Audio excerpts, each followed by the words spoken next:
Yeah, so I'm here with Kelly Balcom-Bartok. He's a spokesman for the Pacific Whale Watch Association. And Kelly, I just want to start off by saying not only do we have these new rules, but I understand the PWWA is approaching viewing Southern residents differently this year. Absolutely. One, we were very excited, of course, that the Southern residents did briefly peek in for a couple of days, but we are following all the new regulations, the 300-yard distance to stay away.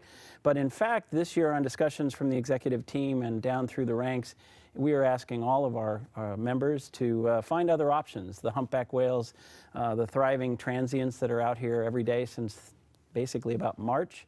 And find other choices to look at besides the Southern residents, give them a little bit of distance, and then of course ask everybody to respect that distance if we're not present. Getting to these new regulations was certainly a contentious period through the fall of last year into the winter, but that being said, now that the residents are here, are the measures helping them? Well, are they here?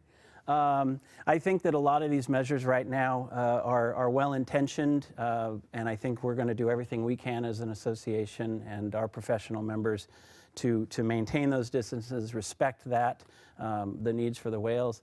But the question is, are they really here? I mean, we have the lack of salmon, and the distances now seem sort of arbitrary for where locations are for whales that aren't even present. So, I mean, you're right. If they're not here to be around vessels, then the vessels, those regulations aren't going to help. Yeah, I mean, I'm not knocking the resident or the 300-yard rules, but if the whales aren't here, but that said, again, we're respecting that. We're doing everything we can to find other options to look at when, and as I said, the transients are thriving. Yeah, so we are seeing the transients a lot, but what do you do when there is a whale watch captain who's not following the rules on the water? There have been a lot of discussions this past winter, and email, in fact, going out on a regular basis from our leadership, Jeff Friedman, our president on the U.S. side, basically with that very topic in mind. We're aware of, and we do get reports of some of the vessels that are not maintaining the standards that we hold. And there will be discussions about ramifications for that. Membership, of course, would be one of the key ones, is if we want to have them be a part of our membership and represent us well on the water, you know, with whales throughout the Puget Sound. So let me give you an example. So obviously this weekend, the only 2 days the residents were on the water, so was I out there watching as well. I saw a PWWA captain, I won't say who, I'm not going to indict someone on live TV. I think I know. But they were going more than 3 times the legal speed near the Southern residents. And they knew the residents were there because they were following them. So when something like that happens, will the PWWA and other captains and leadership hold that captain accountable? Oh, yes, ma'am. In fact, offline, we'll talk about that very thing. I'd love to know who that one was. But absolutely, what we're asking from our membership is the best respect for the animals. We're a professional group that all love the whales, and so we want everyone to behave well.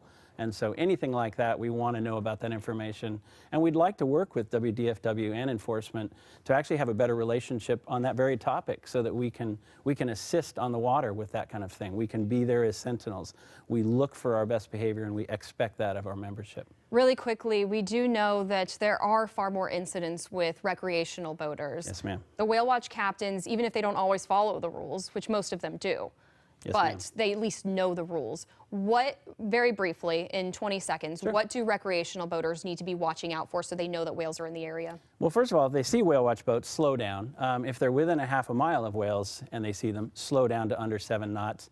But watch for the whale watch flag. We're also now, the entire association will be putting up the flags on both sides of the border. That whale warning flag. The whale warning flag. And, you know, if you see people waving on shore the flag from Limekiln Lighthouse, then, yeah, slow down. There's the flag right there. So that's a good way to take a look at that. Kelly, we're going to leave it there. Thank you so much. Guys, back to you.